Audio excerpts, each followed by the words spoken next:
I've been waiting all year for this. Sherwin-Williams has finally announced their color of the year for 2023, but arguably more exciting is their annual color mix forecast. They blessed us with not one, but 4 separate color palettes that all provide a different aesthetic for different tastes. Better than that, they've even gone one step further this year and have an entire separate set of colors for commercial spaces, whether you're picking colors for education, hospitality, the healthcare sector, even new residential. So if you have a brand new home or you're a big builder building all kinds of houses, these are great color choices. In this series, I'm going to focus on the 4 main color mix palettes, collectively titled Terra.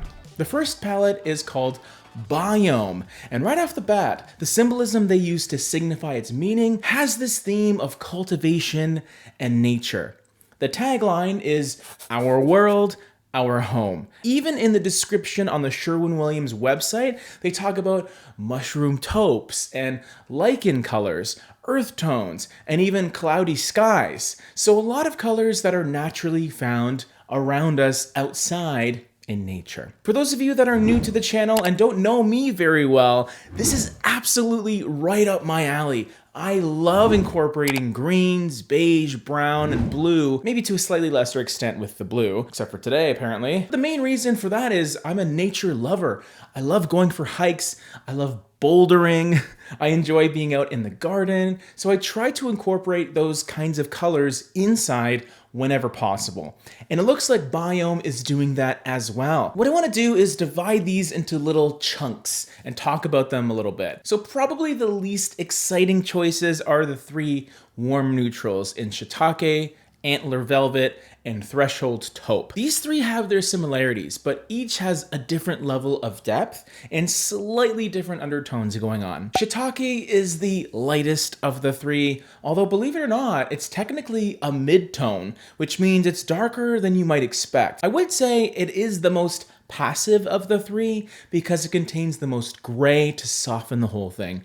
And I would argue that it's probably going to be the default choice for a lot of you. Not to say that that's a bad thing, it just happens to be the safest pick compared to the rest of the colors in this palette. And I'm mainly talking about wall paint colors here. Antler Velvet is a bit darker. It also has a touch more noticeable saturation or color, and it almost starts to go into this bronzy direction, which sounds pretty, but it could also look a bit like mud in certain situations. So don't get too excited. Threshold Taupe gets a bit darker, and you lose a bit of that gold undertone, and you replace it with an earthy brown stone kind of color. Taupes are combinations of gray and brown, and that's what you're getting with this color. Rookwood Medium Brown is an even darker color, and it's pretty much as brown as you can get, in my opinion. This color is so brown, it looks less like natural tree bark and more like rich milk chocolate fondue.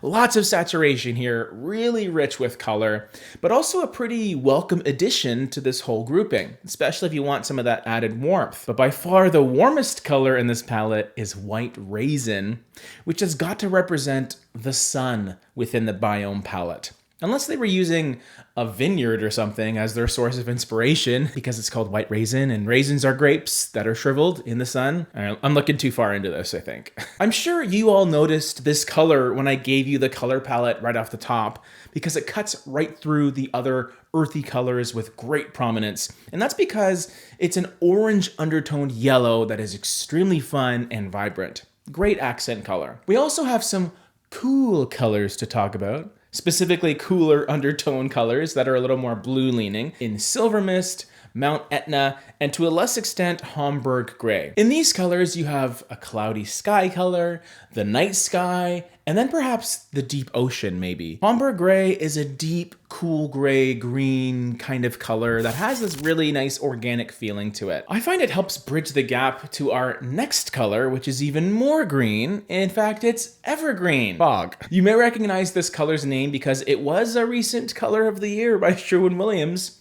Extremely recent. Funnily enough, Urbane Bronze is also in this palette, which was another color of the year not too long ago. And I love how Sherwin-Williams hasn't given up on their old favorites. What better way to validate their previous choices by keeping them relevant? What do you think of this palette? Is it a natural fit for you? Or are you naturally over the earthiness of it all? Check this out for more awesome colors by Sherwin-Williams. I'm really loving what they're doing.